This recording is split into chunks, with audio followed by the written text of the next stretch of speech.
here with us on Urban Debate on Mirror Now. There has been an unprecedented spike in COVID cases in parts of China, South Korea and some parts of Europe as well. In fact, here in India, there are concerns that we could soon see fourth wave of COVID as well. The case count is clearly a cause of concern, and this coming at a time when we thought that probably we will soon enter into the endemic stage, and hopefully by 2022, this COVID era is going to be over, life will come back to normal. And then we saw a spike in COVID cases. What does it really mean? What's behind the spike in COVID case count in countries like China, South Korea, etc.?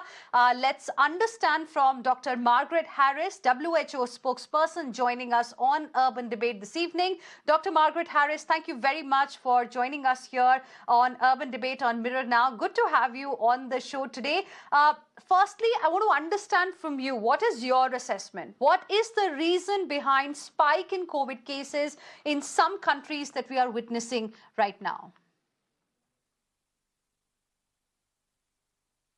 There are many factors. One of the things that we're certainly seeing in some countries in Europe, for instance, was a very sudden lifting of all the restrictions, which people have interpreted as, oh, it's gone away. Well, not the case. So the minute you start being too relaxed, you're going to see more transmission.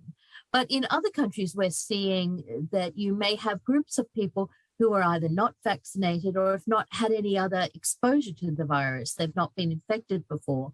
And you have Omicron sweeping in and the numbers go up enormously. And sadly, especially if you have large groups who are not vaccinated, you also sadly see a lot more deaths. But what is the reason behind, the sudden and unprecedented spike in cases that we are seeing, say, in China or South Korea? Is it, the vaccination drive, or is it the variant that is prevalent there, which is wreaking havoc right now? Well, I think we can really pin it on the variant, because we have seen this Omicron causing enormous spikes around the world. Now, the critical thing is what is happening in the hospitals, and are people getting the severe form and are they dying? Where you've got good vaccination levels, even when you have enormous numbers of cases, you can keep your hospitalizations and your death rates down. But you have to really focus on your most vulnerable groups and make sure that you get as close as 100% vaccination in those groups. So in all the countries where we are seeing a spike in COVID count, you think it's only Omicron, or there is some other variant that has become active too? It's Omicron. We've looked at the numbers and really we see a tiny bit of Delta, but something like less than 1%. It's really 99% Omicron around the world. Now, one of the confusing things is Omicron has several sublineages. They're all part of Omicron, but they're slightly different. So you might see BA1 and BA1 and BA2, and that's confusing people, but it's basically all Omicron.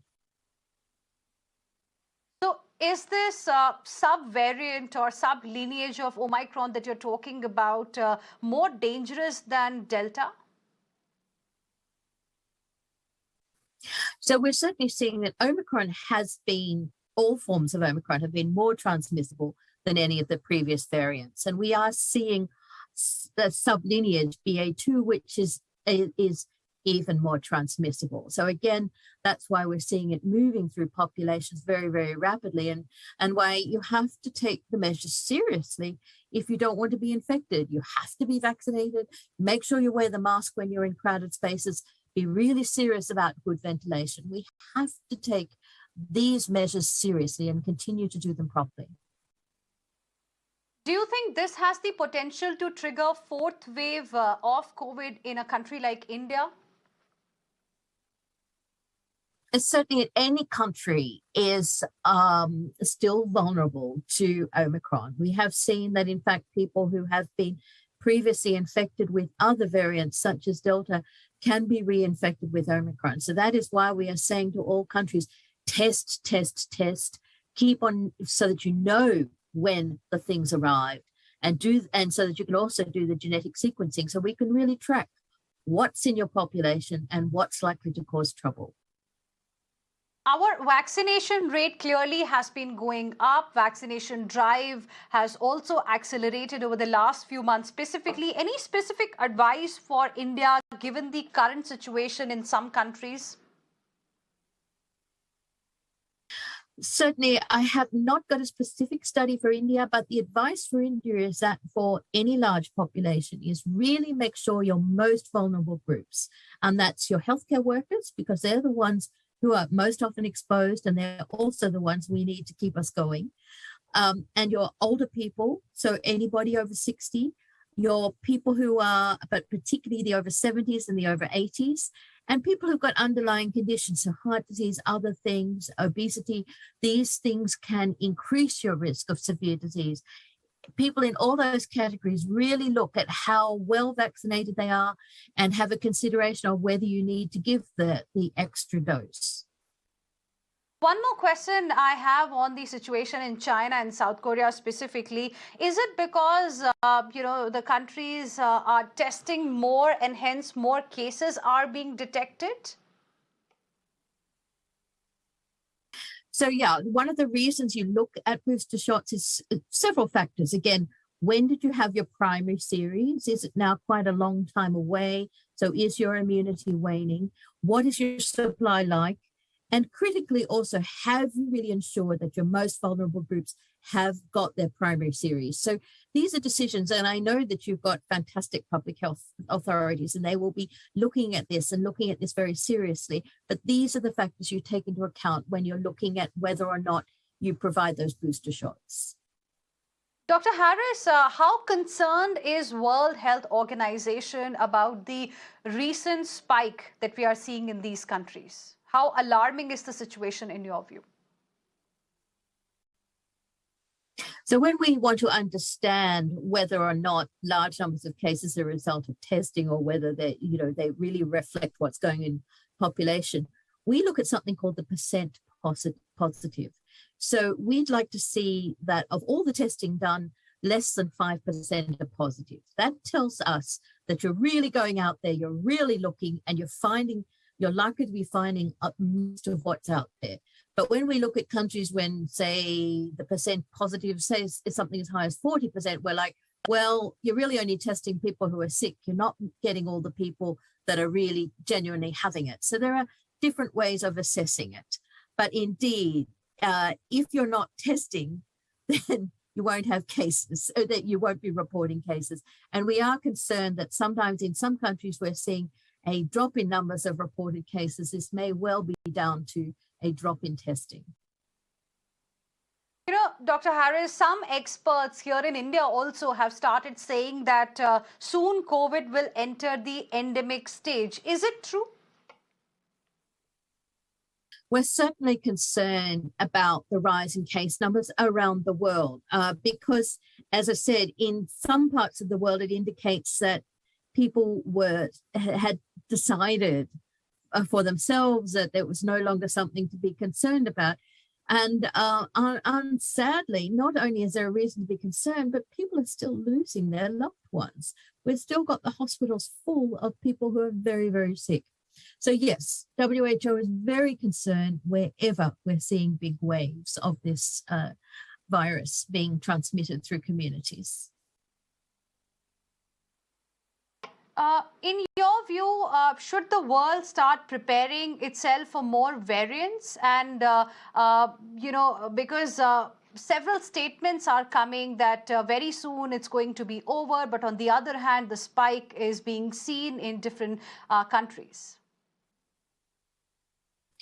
So we're very much in the middle of the pandemic. And when we're talking about a pandemic, it means that you simply have virus transmitting, large amounts of virus transmitting all over the world.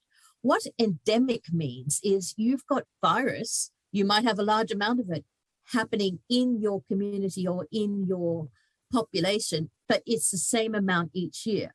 So that's not a good thing. We've got lots of things that are endemic: tuberculosis, malaria. These are not things we want to have, but the difference is we know that we have an expected amount each year. Right now, with a pandemic or an epidemic, you have big rises, big waves, so you don't have the same expected amount. But a thing being endemic is not a good thing. Okay, Dr. Margaret Harris, now India is planning to reopen international air travel from 27th of March. Given the current situation in some countries, do you think it will be a wise move? Yes, indeed. We do not expect that Omicron was the last variant. And that's exactly why we are very concerned where we've seen a drop in testing levels, because if you're not testing, you're not getting samples. And if you're not getting samples, you can't do the genetic sequencing that tells us we've got a new variant. So we really need public health authorities to remain vigilant, do the testing, even when you've got your numbers down. We need that good surveillance so we can be on top of it and be ahead of it when the next variant arrives.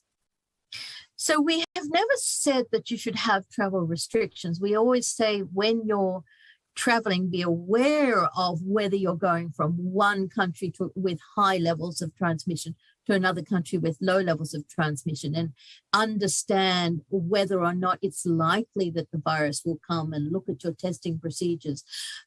So travel is something that is necessary, particularly for economic reasons and for the flow of supplies. You know, the world economy relies on it. But these decisions do need to be made in terms of what your epidemiology is doing. Dr. Margaret Harris, now the question is, will this pandemic ever end? Yes, it will end. It will end. Even the very worst flu pandemics have ended. But it will end it will end because we will continue to work together. It will end because the scientists are continuing to produce amazing work. It will take longer to end if we don't really get on with vaccinating all the most at-risk populations in every country of the world. And it will take much longer to end if we stop testing and if we stop doing all the things we know will bring the transmission down. So we really need right now to increase our energy on this and increase our solidarity to work together to end this thing. But WHO chief recently has also said that COVID pandemic's acute phase could actually end by mid-year. That seems to be giving some hope. Indeed, this was a hopeful target, and it's based on getting the world vaccinated. So it was really a challenge to the world. You know, we can do it, but we have to run some very, very hard yards. We have to do the sweat and we have to share. Now, the sharing is happening. We now have enough vaccine, but we have to work very hard with countries that are struggling to vaccinate their populations. And we also have to ensure that people who are most at risk have the ability, and this is in every country, in the richest countries, there are people who still are at very high risk who've not been vaccinated. So we have to work, if you've got neighbours who still have concerns about being vaccinated, help them to get vaccinated. Doing this will give us a much better chance of ending this pandemic this year. And Dr. Harris, what is WHO's view on the long-term impact of pandemic on the world? Certainly, when the acute phase is over, we will still need to be doing an enormous amount of work to follow what this virus is doing. It's unlikely that it will disappear altogether because we've got so much virus now in the human population. It will be very unlikely that we can drive it back into the animal population. So we will need to be vigilant. We will need to be watching it. We will need to be working on better vaccines, second and third, fourth generation vaccines that are easier to give. Ideally, that may confer longer lasting immunity. May need to look at the different risk groups that you give it to. So there will be an enormous amount of work for us all to do. And also, there's an enormous amount of work for us to do to stay vigilant, to see if there is a new virus, not the coronavirus, but a different virus.